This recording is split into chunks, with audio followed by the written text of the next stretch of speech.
ಇನ್ನು ಲಕ್ಷ್ಮಣ್ ಸವದಿಗೆ ಉಪಾಧ್ಯಕ್ಷ ಸ್ಥಾನ ನೀಡಲು ಕಾರಣ ಏನು ಗೊತ್ತಾ? ಬೆಳಗಾವಿ ಪ್ರಭುತ್ವದ ಪೈಪೋಟಿ ಮತ್ತೆ ಮುನ್ನೆಲೆಗೆ ಬಂದಿದೆ.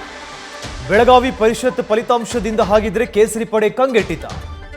ಜಿಲ್ಲೆಯಲ್ಲಿ ಜಾರಕಿಹೊಳಿ ಕುಟುಂಬ ವರ್ಸಸ್ ಬಿಜೆಪಿ ಆಗಿದೆಯಾ ಅನ್ನುವಂಥ ಚರ್ಚೆ ಸ್ವತಃ ಬಿಜೆಪಿ ಪಾಳೆಯದಲ್ಲೂ ಕೂಡ ಚರ್ಚೆ ಆಗ್ತಾ ಇದೆ. ಬೆಳಗಾವಿ ಬಿಜೆಪಿ ವಶಕ್ಕೆ ತೆಗೆದುಕೊಳ್ಳೋದಕ್ಕೆ ಸವದಿ ಅವರೇ ಸೂಕ್ತ ಆಯ್ಕೆ ಅನ್ನುವಂತಹ ನಿಲುವಿಗೆ ಹಾಗಿದ್ರೆ ಬಿಜೆಪಿ ಬಂದಿದೆಯಾ? ಇತ್ತೀಚೆಗಷ್ಟೇ ಹೊರಬಿದ್ದಂತಹ ಚುನಾವಣೆಯ ಫಲಿತಾಂಶ ಬಿಜೆಪಿಗೆ ಎಲ್ಲೊಂದು ಕಡೆ ಕಂಗೆಡುವಂತೆ ಮಾಡಿದೆ. ಹೀಗಾಗಿ ಮತ್ತೆ ಮುಂಬರುವಂಥ ಚುನಾವಣೆಗೆ ಈ ಮೂಲಕ ಪಕ್ಷದಲ್ಲಿ ಒಂದಷ್ಟು ಬೆಳವಣಿಗೆ ಕೂಡ ನಡೆದಿದೆ.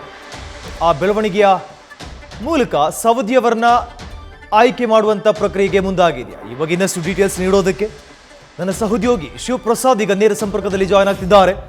ಶಿವಪ್ರಸಾದ್, ಬೆಳಗಾವಿ ಪರಿಷತ್ ಫಲಿತಾಂಶ ಬಹುಶಃ ಬಿಜೆಪಿಯನ್ನು ಒಂದು ರೀತಿ ಕಂಗೆಡುವಂತೆ ಮಾಡಿದೆ. ಹೀಗಾಗಿನೇ ಇಂತಹದೊಂದು ನಿಲುವಿಗೆ ಸವದಿಯವರೇ ಸೂಕ್ತ ಅನ್ನುವಂಥ ನಿಲುವಿಗೆ ಬಂದಿದೆಯಾ? ಎಷ್ಟು ಮಟ್ಟಿಗೆ ವರ್ಕೌಟ್ ಆಗುತ್ತೆ ಇದು ಶಿವಪ್ರಸಾದ್? ಖಂಡಿತವಾಗಿ ಸೋಮಣ್ಣ, ಬೆಳಗಾವಿಯ ಲೋಕಸಭಾ ಕ್ಷೇತ್ರದ ಉಪಚುನಾವಣೆ ಫಲಿತಾಂಶವನ್ನ ತಕೊಳ್ಳಿ. ಕಡಿಮೆ ಅಂತರದಲ್ಲಿ ಭಾರತೀಯ ಜನತಾ ಪಕ್ಷದ ಅಧಿಕೃತ ಅಭ್ಯರ್ಥಿ ಗೆಲುವಾಯಿತು. ಆ ನಂತರ ಮೊನ್ನೆ ನಡೆದಂತ ವಿಧಾನ ಪರಿಷತ್ ಚುನಾವಣೆಯಲ್ಲಿ ಭಾರತೀಯ ಜನತಾ ಪಕ್ಷದ ಅಧಿಕೃತ ಅಭ್ಯರ್ಥಿಯೇ ಪರಾಭವಗೊಂಡ್ರು. ಈ ಎಲ್ಲ ಹಿನ್ನೆಲೆಯಲ್ಲಿ ಬೆಳಗಾವಿ ಅಂತ ಪ್ರಬಲವಾದಂಥ ಜಿಲ್ಲೆಯಲ್ಲಿ ಒಬ್ಬ ಸಮರ್ಥ ಕಾರ್ಯಕರ್ತ ಬೇಕು, ಪಕ್ಷವನ್ನ ಲೀಡ್ ಮಾಡ್ತಕ್ಕಂಥ ನಿಟ್ಟಿನಲ್ಲಿ 2023ರ ಸಾರ್ವತ್ರಿಕ ಚುನಾವಣೆಯ ನಿಟ್ಟಿನಲ್ಲಿ ಒಬ್ಬ ಪ್ರಬಲವಾದಂಥ ನಾಯಕನಿಗೆ ಒಂದು ಪಕ್ಷ ಒಂದು ಜವಾಬ್ದಾರಿಯನ್ನ ನೀಡಬೇಕು. ಅದುವೇ ಉಪಾಧ್ಯಕ್ಷ ಸ್ಥಾನದಂತ ನೀಡಿದಂಥ ಸಂದರ್ಭದಲ್ಲಿ ಬೆಳಗಾವಿ ಸೇರಿದಂತೆ ರಾಜ್ಯದ ಇತರ ಭಾಗಗಳಲ್ಲಿ ಪಕ್ಷಕ್ಕೆ ಶಕ್ತಿಯನ್ನ ತುಂಬತಕ್ಕಂಥ ಒಬ್ಬ ಪ್ರಭಾವಿ ನಾಯಕನನ್ನ ಭಾರತೀಯ ಜನತಾ ಪಕ್ಷ ಈಗ ನೇಮಕ ಮಾಡಿದೆ. ಅದು ಮಾಜಿ DCM ಆಗಿದ್ದಂತಹ ಲಕ್ಷ್ಮಣ್ ಸವದಿ ಅವರ ಮೂಲಕ. ಬೆಳಗಾವಿ ಪ್ರಾಬಲ್ಯದ ವಿಚಾರಕ್ಕೆ ಬಂದ್ರೆ ಈಗಾಗಲೇ ಜಾರಕಿಹೊಳಿ ಸಹೋದರರು ವರ್ಸಸ್ ಭಾರತೀಯ ಜನತಾ ಪಕ್ಷ ಎಂಬತಕ್ಕಂಥ ಪರಿಸ್ಥಿತಿ ಈಗ ಬೆಳಗಾವಿಯಲ್ಲಿ ರೂಪುಗೊಂಡಿದೆ. ಆ ರೀತಿಯ ವಾತಾವರಣ ಇರೋದ್ರಿಂದ 2023ರ ಸಾರ್ವತ್ರಿಕ ಚುನಾವಣೆಗೆ ಮುಂಬರಲಿರುವ ಲೋಕಸಭಾ ಚುನಾವಣೆಗೂ ಕೂಡ ಈಗಾಗಲೇ ಜಾರಕಿಹೊಳಿ ಕುಟುಂಬದ 2ನೇ ತಲೆಮಾರಿನ ಸದಸ್ಯರು ಚುನಾವಣೆಗೆ ಸ್ಪರ್ಧೆ ಮಾಡಲಿದ್ದಾರೆ ಎಂಬತಕ್ಕಂಥ ಬಹಿರಂಗ ಘೋಷಣೆಯನ್ನ ಈಗಾಗಲೇ ಜಾರಕಿಹೊಳಿ ಕುಟುಂಬದಿಂದ ಅನೌನ್ಸ್ ಮಾಡಲಾಗಿದೆ.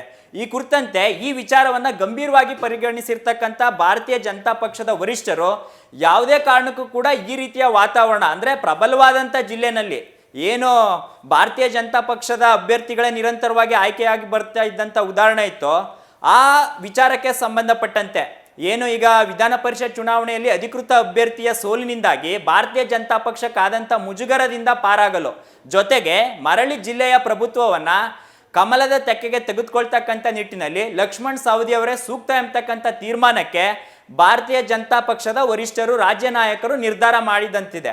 ಆ ಕಾರಣಕ್ಕಾಗಿ ರಾಜ್ಯ ಉಪಾಧ್ಯಕ್ಷ ಸ್ಥಾನವನ್ನ ಲಕ್ಷ್ಮಣ್ ಸವದಿ ಅವರಿಗೆ ನೀಡೋದ್ರ ಮೂಲಕ ಬೆಳಗಾವಿಯಲ್ಲಿ ಜಾರಕಿಹೊಳಿ ಸಹೋದರರ ವೇಗಕ್ಕೆ ಬ್ರೇಕ್ ಹಾಕೋದ್ರ ಜೊತೆಗೆ ಪಕ್ಷದವನ್ನ ಮತ್ತೊಮ್ಮೆ ಅಲ್ಲಿ ಜಿಲ್ಲೆಯಲ್ಲಿ ಪ್ರಬಲಗೊಳಿಸ್ತಕ್ಕಂಥದ್ದು. ಅದು ಲೋಕಸಭಾ ಉಪಚುನಾವಣೆಯಲ್ಲಿ ಆದಂಥ ಹಿನ್ನಡೆ ಇರ್ಬೋದು, ಅಧಿಕೃತ ಅಭ್ಯರ್ಥಿ ಗೆದ್ರೂ ಸಹಿತವಾಗಿ ಕೆಲವು ಮೊದಲಿದ್ದಂಥ ಸಾರ್ವತ್ರಿಕ ಚುನಾವಣೆಯ ಲೋಕಸಭಾ ಚುನಾವಣೆಯ ಸಂದರ್ಭದಲ್ಲಿ ಗೆದ್ದಂಥ ಮತಗಳಿಗೂ ಉಪಚುನಾವಣೆಯಲ್ಲಿ ಗೆದ್ದಂಥ ಮತಗಳಿಗೂ ಅಜಗಜಾಂತರ ವ್ಯತ್ಯಾಸ.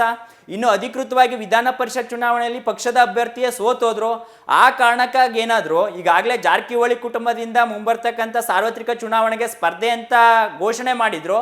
ಯಾವ ಪಕ್ಷದಿಂದ ಯಾವ ಚಿಹ್ನೆ ಅಡಿ ಸ್ಪರ್ಧೆ ಮಾಡ್ತೀವಿ ಅಂತಕ್ಕಂಥ ಗುಟ್ಟನ್ನು ಈವರೆಗೂ ಕೂಡ ಬಿಟ್ಕೊಟ್ಟಿಲ್ಲ.